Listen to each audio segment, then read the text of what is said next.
दी deep dive की इस विस्तृत और गहन चर्चा में बहुत बहुत स्वागत है। हमारा आज का मिशन वाकई बहुत ही खास है। जी बिल्कुल। आज हम हिंदी साहित्य के सबसे शुरुआती, सबसे रहस्यमयी और शायद सबसे विवादास्पद चरण की परतों को उधेड़ने जा रहे हैं। इसे साहित्य की दुनिया में आदिकाल कहा जाता है।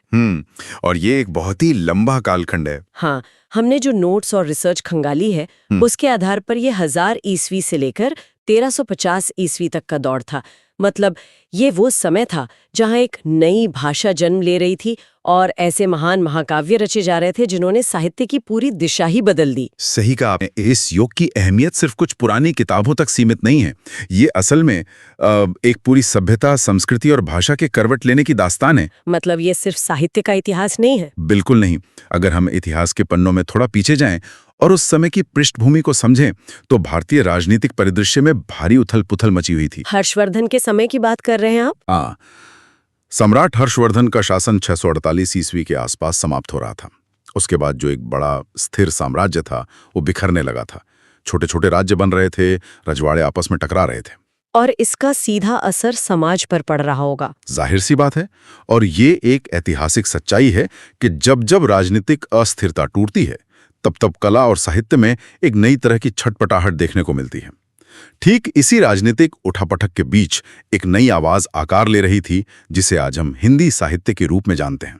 ये सोचना ही अपने आप में कितना अचंभित करता है कि एक तरफ युद्ध के मैदान में नगाड़े बज रहे हैं, तलवारें खिंच रही हैं जी, और ठीक उसी समय राज दरबारों के भीतर कविगण स्याही और कलम से ऐसी कविताएं रच रहे हैं जो सदियों तक अमर रहने वाली हैं।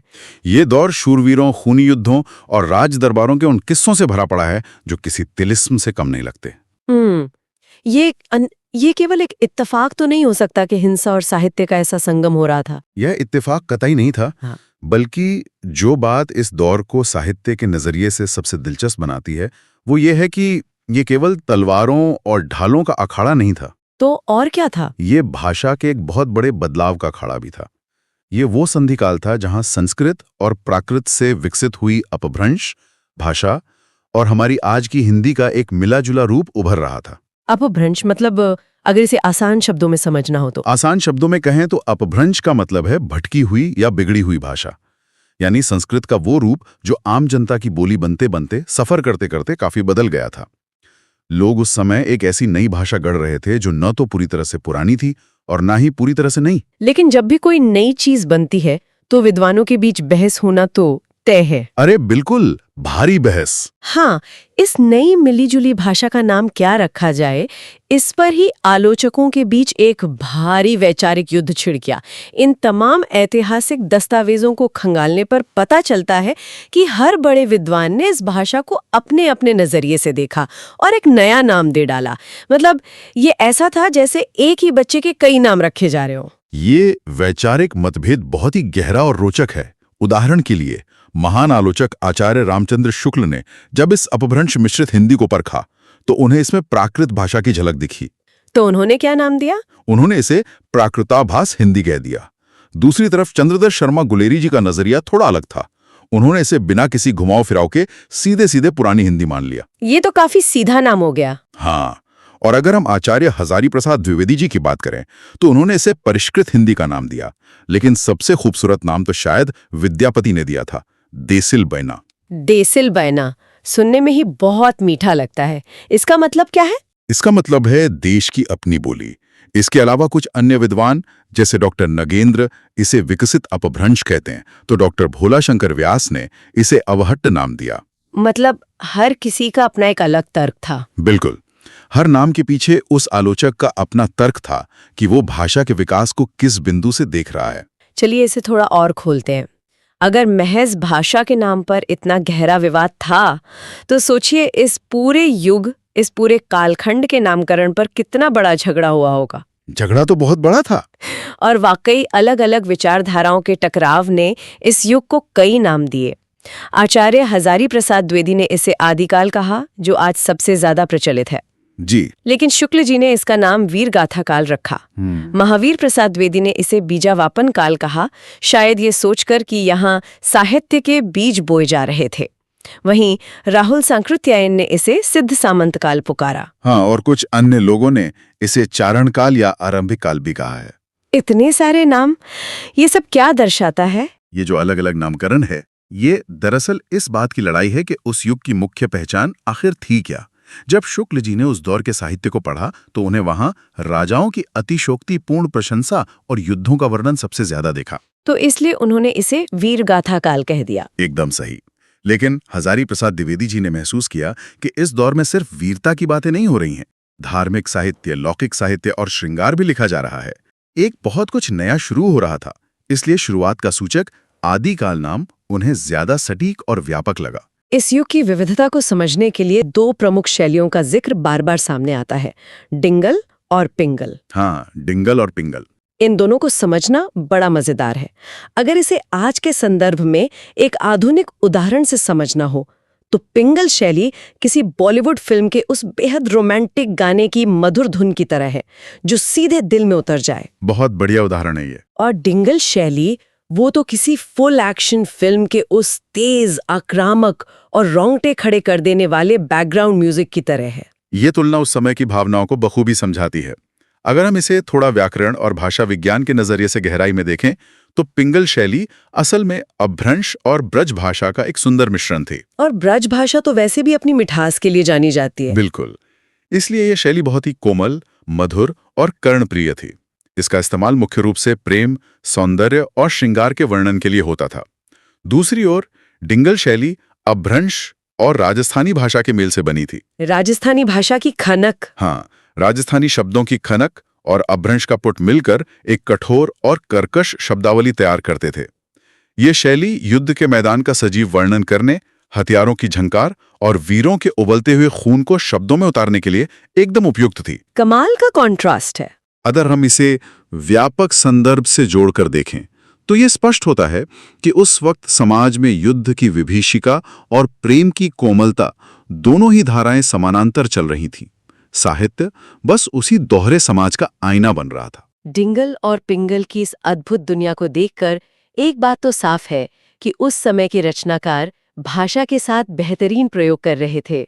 लेकिन मैं सोच रही थी, क्या कभी ये सोचा गया है कि इस पूरी परंपरा की नींव आखिर किसने रखी?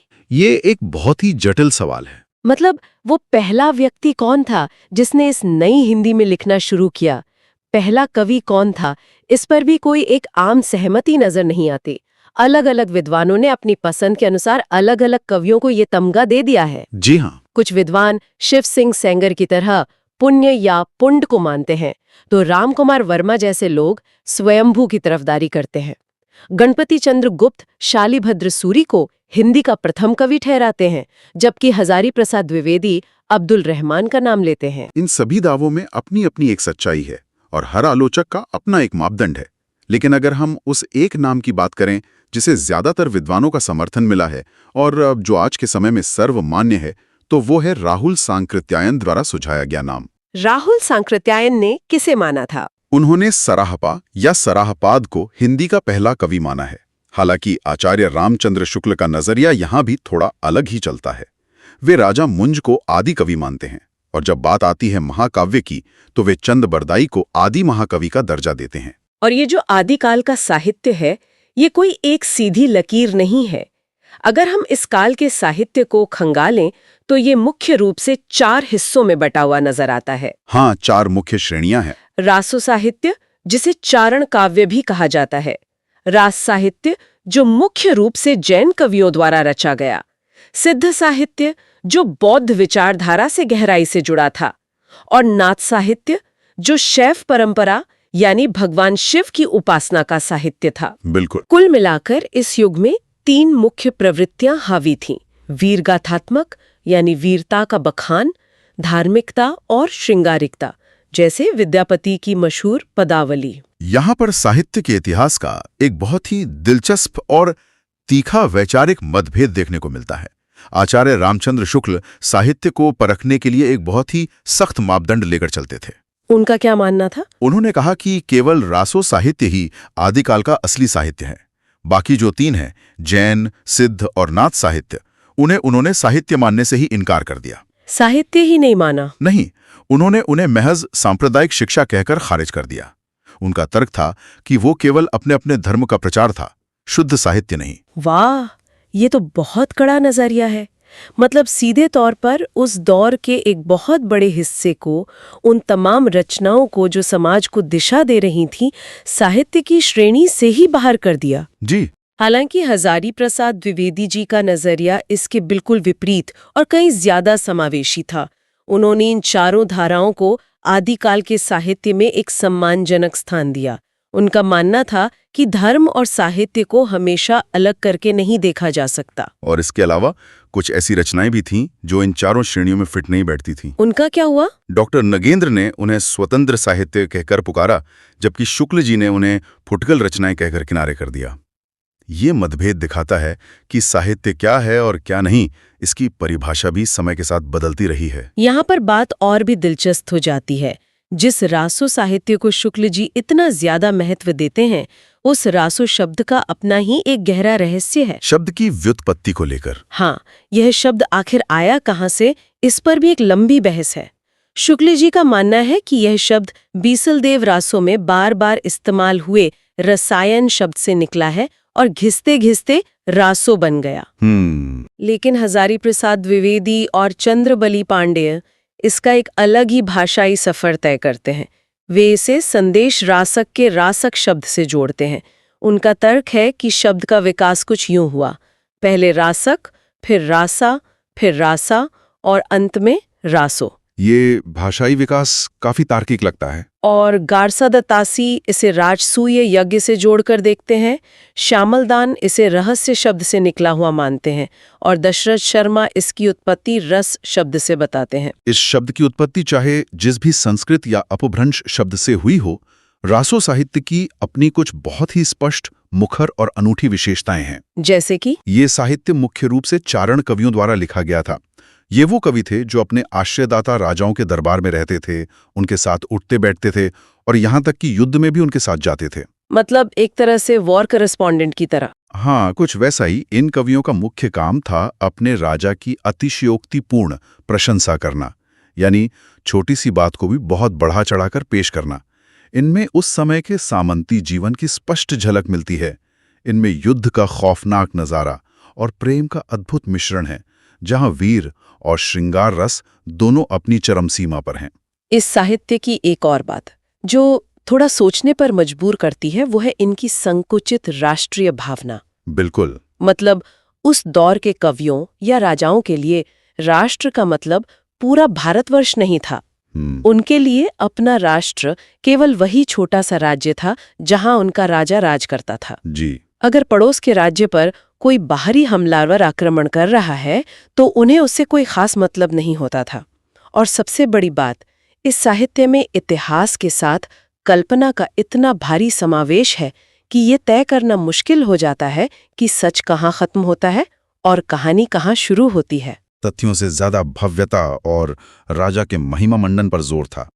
इस परंपरा की कई प्रमुख रचनाएं हैं जिन्होंने अपनी अलग पहचान बनाई, जैसे नरपति नाल्हा द्वारा रचित बीसलदेव रासो और जगनिक का परमाल रासो, जी, जो अपनी वीरता के बखान के लिए जाना जाता है। इसके अलावा दलपति विजय का खुमाण रासो और जलहण का बुद्धि रासो। लेकिन इन तमाम रासो ग्रंथों में जो सबसे विशाल, सबसे भव्य और सबसे ज्यादा चर्चित है, वो है महाकाव्य पृथ्वीराज रासो। बिल्कुल, जिसने सदियों से विद्वानों को उलझा कर रखा है। पृथ्वीराज रासो, जिसे चंद बरदाई ने लिखा था, इसका रचना काल 1168 ईस्वी माना जाता है। इसी रचना के कारण आचार्य रामचंद्र शुक्ल चंद बरदाई को हिंदी का सर्वप्रथम महाकवि और इस ग्रंथ को हिंदी का सर्वप्रथम महाकाव्य मानते हैं। जी। इस महाकाव्य में अजमेर के राजा पृथ्वीराज चौहान की वीरता, उनके द्वारा लड़े गए युद्धों और कन्नौज के राजा जयचंद की पुत्री संयोगिता के साथ उनके प्रेम और विवाह की पूरी गाथा विस्तार से दर्ज है। और यहाँ चंद बरदाई सिर्फ एक दरबारी कवि की भूमिका में नहीं थे, वे पृथ्वीराज चौहान के सबसे करीबी, सबसे विश्वासपात्र मित्र भी थे। इतिहास और मिथक के बीच झूलती हुई इन दोनों की दोस्ती की कहानी इस महाकाव्य को एक अलग ही स्तर पर ले जाती है। बिल्कुल, उस दोस्ती को लेकर एक बहुत ही अद्भुत और भावुक कर देने वाला तथ्य सामने आता है जिसे सुनकर रोंगटे खड़े हो जाते हैं। वो जन्म और मरण वाला तथ्य? हाँ, कहा जाता है एक थाल जन्म एक थाल मरण। यानी माना जाता है कि पृथ्वीराज चौहान और चंद्रबरदाई दोनों मित्रों का जन्म एक ही दिन हुआ था और नियति का खेल देखिए कि दोनों की मृत्यु भी एक ही दिन हुई। ये वाकई बहुत मार्मिक है। ये सिर्फ एक राजा और कवि का रिश्ता नहीं था, ये वफादारी और मित्रता की एक ऐसी अमर गाथा है जो आज भी लोगों को हैरत में डाल देती है। और उस वफादारी का अक्स इस महाकाव्य की विशालता में भी दिखता है। पृथ्वीराज रासो कोई छोटी मोटी किताब नहीं है। ये सच में चकित करने वाला ग्रंथ है जिसमें पूरे 16,306 पद हैं। 16,306 पद, ये तो बहुत विशाल है। बहुत विशाल। और इन पदों को रचने के लिए चंद्रबरदाई ने 68 प्रकार के अलग अलग छंदों का इस्तेमाल किया है। इनमें से छप्पाई छंद चंद्रबरदाई को सबसे ज्यादा प्रिय था और उन्होंने इसका सर्वाधिक प्रयोग किया है। छप्पाई छंद की खासियत क्या होती है? छप्पाई, जैसा कि नाम से ही लगता है, 6 पंक्तियों वाला एक ऐसा छंद होता है जिसे गाने में एक अलग ही प्रवाह और गूंज पैदा होती है। एक और दिलचस्प बात यह है कि आमतौर पर महाकाव्यों को सर्गों या कांडों में बांटा जाता है, लेकिन पृथ्वीराज रासो को सर्गों में नहीं बल्कि 69 समय यानी अध्यायों में बांटा गया है। 69 समय? हाँ, मानो कवि ये बता रहा हो कि ये सिर्फ एक कहानी नहीं बल्कि समय का एक पहिया है जो घूम रहा है। लेकिन इस कहानी का सबसे दुखद और मार्मिक पहलू ये है कि चंद्रबरदाई अपने जीवन की इस सबसे बड़ी रचना को खुद पूरा नहीं कर पाए थे। जी हाँ, और उसके पीछे की वजह भी उसी महान मित्रता से जुड़ी है। जब मोहम्मद गौरी ने पृथ्वीराज चौहान को बंदी बना लिया, हाँ, बंदी बना लिया और उन्हें अपने साथ गजनी ले गया, तो चंद्रबरदाई महल में चैन से नहीं बैठ सके। वे अपने मित्र को बचाने या उनके साथ मरने के लिए उनके पीछे पीछे गजनी की ओर निकल पड़े। लेकिन जाने से पहले उन्होंने किताब का क्या किया? जाने से पहले उन्होंने अपना ये अधूरा महाकाव्य अपने पुत्र जल्लहण को सौंप दिया। साहित्य के इतिहास में एक बहुत ही प्रसिद्ध पंक्ति इस घटना को बयां करती है, पुस्तक जल्लहण हत दे चली गज्जन नृपकाज।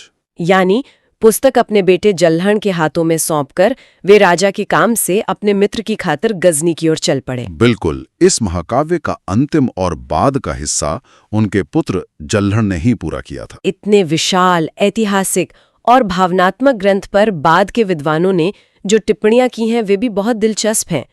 हजारी प्रसाद द्विवेदी ने इस पूरी रचना को शुक-शुकी संवाद का रूप माना है। शुक-शुकी संवाद यानी तोता और मैना की बातचीत। हाँ, मतलब ये कहानी इस तरह गढ़ी गई है जैसे एक तोता अपनी मैना को कथा सुना रहा हो।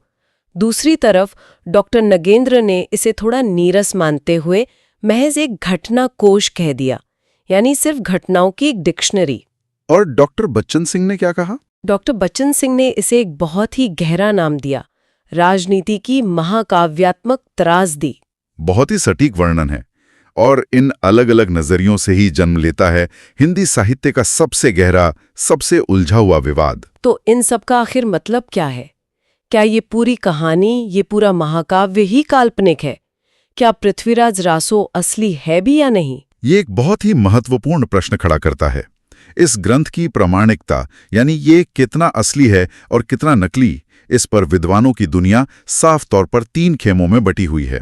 3 खेमे कौन से? पहला खेमा वो है जो इसे पूरी तरह से अप्रामाणिक मानता है, यानी उनके हिसाब से ये पूरा ग्रंथ जाली है। जाली? ऐसा क्यों? हुआ यूं कि 1857 में डॉक्टर बूलर नाम के एक विद्वान कश्मीर की यात्रा पर गए थे। वहां उन्हें पृथ्वीराज विजय नाम की एक पुरानी पुस्तक मिली। उस पुस्तक में दिए गए ऐतिहासिक तथ्यों को जब उन्होंने पृथ्वीराज रासो से मिलाया तो तारीखें और घटनाएं बिल्कुल अलग थीं। अच्छा। इसी आधार पर उन्होंने सबसे पहले इसे अप्रामाणिक घोषित कर दिया। शुक्ल जी भी इसी खेमे में खड़े नजर आते हैं। वे तो साफ शब्दों में कहते हैं कि ये पूरा ग्रंथ जाली है। गौरीशंकर हीराचंद ओझा और मुंशी देवी प्रसाद जैसे इतिहासकार भी यही मानते हैं कि इसमें इतिहास कम और कल्पना ज्यादा है। फिर आता है दूसरा खेमा जो शायद बीच का रास्ता निकालता है। जी, ये लोग इसे अर्ध प्रमाणिक मानते हैं, यानी कुछ हिस्सा सच है, कुछ हिस्सा बाद में जोड़ी गई कल्पना। इस खेमे में हजारी प्रसाद द्विवेदी, मुनि जिन विजय और डॉक्टर सुनीति कुमार चटर्जी जैसे बड़े नाम शामिल हैं। और तीसरा खेमा? तीसरा खेमा वो है जो इसे पूरी तरह से प्रामाणिक या असली मानते हैं। कर्नल टॉड, जो एक ब्रिटिश अधिकारी और इतिहासकार थे, उन्होंने ही सबसे पहले इस रचना के बारे में दुनिया को बताया था। और इसका एक हिस्सा संगोपाता नेम नाम से प्रकाशित किया था। तो वे इसे असली मानते हैं? वे इसे पूरी तरह असली मानते हैं। उनके साथ श्याम सुंदर दास, मिश्र बंधु और डॉक्टर दशरथ शर्मा जैसे विद्वान भी खड़े हैं। इस भारी विवाद का एक बहुत बड़ा कारण ये भी है कि इस ग्रंथ का कोई एक तय रूप नहीं मिलता। अलग अलग जगहों से इसके कई अलग अलग रूप प्राप्त हुए हैं। हाँ, हस्तलिखित पांडुलिपियों के आधार पर इसके 4 प्रमुख संस्करण या रूपांतरण माने जाते हैं। 4 संस्करण? पहला है वृहद संस्करण, जो उदयपुर के संग्रहालय में सुरक्षित है। यही वो संस्करण है जिसमें पूरे 69 समय और 16,306 पद हैं। और दूसरा? इसके बाद दूसरा है मध्यम संस्करण, जो बीकानेर में मिलता है, जिसमें लगभग 7,000 पद हैं। तीसरा लघु संस्करण है, ये भी बीकानेर में ही है, जिसमें पदों की संख्या घटकर 3,500 रह जाती है। और चौथा है लघुत्तम संस्करण, जिसमें केवल 1,300 पद ही बचे हैं। और सबसे मजेदार और चौंकाने वाली बात यह है कि डॉक्टर दशरथ शर्मा और डॉक्टर माता प्रसाद गुप्त जैसे दिग्गज विद्वान ये मानते हैं कि यही 1,300 पदों वाला सबसे छोटा संस्करण ही पृथ्वीराज रासों का असली और मूल रूप है। बाकी सब तो बाद में जोड़ा गया है। बिल्कुल। और ये बात बहुत ही तार्किक और स्वाभाविक लगती है। जब कोई गाथा, कोई कविता सदियों तक मौखिक परंपरा में जिंदा रहती है या चारणों द्वारा दरबारों में गाई जाती है, तो हर नई पीढ़ी, हर नया गायक उसमें अपने आश्रयदाता राजाओं की महिमा बढ़ाने के लिए अपनी तरफ से कुछ न कुछ नया जोड़ता चला जाता है। यानी कहानी समय के साथ फूलती जाती है। एकदम सही। 1,300 पदों की एक मूल कहानी से शुरू होकर 16,306 पदों के एक विशाल महाकाव्य तक का ये जो सफर है, ये दरअसल इतिहास में कल्पना, अतिशयोक्ति और लोक कथाओं के जुड़ने का ही सफर है। तो अगर हम इस पूरी विस्तृत चर्चा को समेटें तो एक बात बिल्कुल शीशे की तरह साफ हो जाती है। आदिकाल केवल साहित्य का एक साधारण या शुरुआती युग भर नहीं है। जी नहीं। ये डिंगल की गरजती हुई आवाजों और पिंगल की मधुर झंकार के बीच का एक जीवंत युग है। ये राजाओं के अहंकार, कवियों की अतिशयोक्ति, तलवारों की खनक और सबसे बढ़कर इतिहास और कल्पना के बीच के उस धुंधले फर्क की एक ऐसी अद्भुत दुनिया है जहां सच और मिथक आपस में पूरी तरह से गले मिलते नजर आते हैं। और यही वो मजबूत और लचीली नींव है जिस पर आगे चलकर भक्तिकाल की गहराई और रीतिकाल के विशाल कलात्मक महल खड़े हुए। इस काल की राजनीतिक और सामाजिक उथल-पुथल ने ही हिंदी भाषा को वो ताकत और विस्तार दिया जो इतने सदियों बाद आज भी हमारे रोजमर्रा के संवाद का एक अहम हिस्सा है। इस डीप डाइव को खत्म करने से पहले सुनने वालों के लिए एक बहुत ही विचारणीय प्रश्न छोड़ना चाहूंगी। बताइए। सोचिए, पृथ्वीराज रासों के मूल रूप में शायद केवल 1,300 पद थे, लेकिन सदियों तक लोगों द्वारा मौखिक रूप से गाए जाने और अपनी अपनी तरफ से नई कल्पनाएं जोड़ते जाने के कारण ये 16,300 पदों का एक विशाल भव्य महाकाव्य बन गया। घटना का एक सटीक, स्थायी और न मिटने वाला रिकॉर्ड रखा जाता है। क्या कोई कहानी, कोई मिथक या कोई लोक गाथा कभी इस तरह से स्वाभाविक रूप से विकसित होकर इतना विशाल आकार ले पाएगी? ये वाकई एक बहुत गहरा सवाल है। या फिर तकनीक ने सच को हूबहू कैद कर लेने की अपनी ताकत से कहानियों के इस तरह से महाकाव्य बनने की उस खूबसूरत और जैविक प्रक्रिया को हमेशा हमेशा के लिए खत्म कर दिया है? ये हमें ये सोचने पर मजबूर करता है कि तकनीक ने हमारी स्मृतियों और कहानियों को किस तरह से बांध दिया है। इसी दिलचस्प और सोचने पर मजबूर कर देने वाले सवाल के साथ हम अपनी इस गहन चर्चा को यहीं विराम देते हैं। जानने की अपनी उत्सुकता को हमेशा बनाए रखें, नई विचारों की तलाश करते रहें और ज्ञान की गहराइयों में इसी तरह उतरते रहें।